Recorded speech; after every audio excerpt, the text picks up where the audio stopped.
Well, Obama mega fundraiser and selfless super patriot Harvey Weinstein, who is the driving force behind Miramax and the Weinstein Company, is certainly one of the most venal men in the most venal business on earth, recently sojourned from the frosty encampment of Valley Forge Drive in Beverly Hills to commiserate with King George's own lordly peer, Piers Morgan.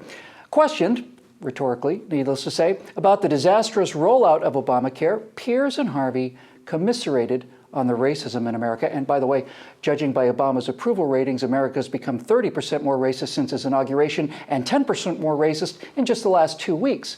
And then Harvey uncorked a sentence that was so perfectly suited to the particular mental illness that he suffers from that I will let it speak for itself. They don't realize that 41 million Americans are unemployed. This is the only country in the world where we don't have health care. Countries embarrass us around the world, and this is the only country in the world where you don't have a gun law. I watched you, talk about that. Quite frankly, it's embarrassing. Obama's not embarrassing. The country's embarrassing. Let's bring in Steve Green and Scott Ott, assuming, of course, they're not too embarrassed to show their faces. You know what?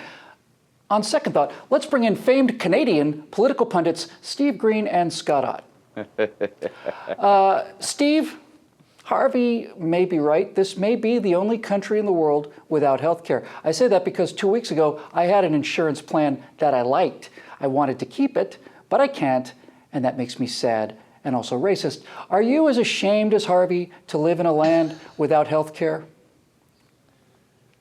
Yeah, I'm not ashamed of my country. I'm a little ashamed of what I would really like to say to Harvey. I'll give you a hint. It's on my one hand. Got to get me on camera here, and it's hidden behind my other hand.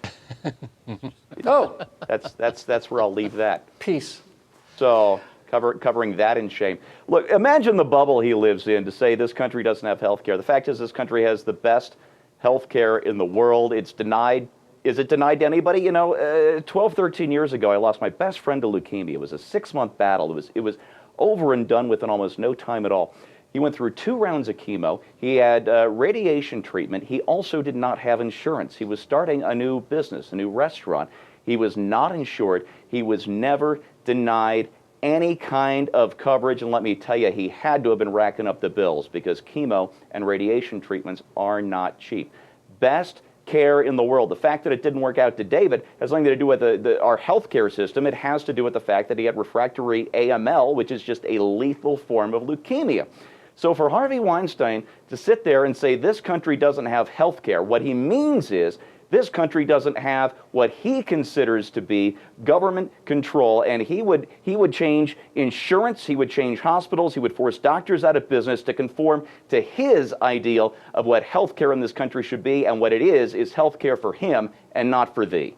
Yeah, because if you think Harvey Weinstein is going to go down to a clinic that looks and feels like the DMV and wait 4 hours so that he can get his government-sponsored, official, fully covered flu shot, you got another thing coming. He will take his private jet to Switzerland and he'll get his health care there. As we all will, of course. That's an option we all share once Obamacare comes into full effect. Scott, it's also here in America the only country in the world without a gun law. I thought there were thousands of gun laws. Turns out you only need one. What kind of law do you think that would be? And how awesome would America be if we did have a gun law? Well, it would be a lot more efficient, I can tell you that. I mean, why have thousands of gun laws when only one is necessary? I mean, because we actually permit the individuals to own firearms, we have to have this whole, welter of laws when we could simply have one law and simplify one law to rule them all. That could simplify everything, and we wouldn't have to worry about this tangled mess of regulation. When I saw this clip, first of all, I thought, Harvey, if we ever get to a system like Great Britain has, you're going to have to change your diet, buddy, because you can't keep eating like that and expect you're going to get the kind of instant care that you're someday going to need, because 44% of people who have myocardial infarction drop dead in the first 5 minutes. So you better change your diet a little bit, buddy. The other thing that occurred to me is before I saw this, I'm actually a satire writer. I have a website called scrappleface.com. And CNN did a poll in which they found that 53% of Americans now question the president's honesty and trustworthiness. And as a satire writer, I said that White House Press Secretary Jay Carney said this about the poll. What this poll really shows is that 53% of Americans can't be trusted when it comes to the president's credibility. And if they'll lie about something so important, what else are they willing to shade the truth about? Absolutely epic.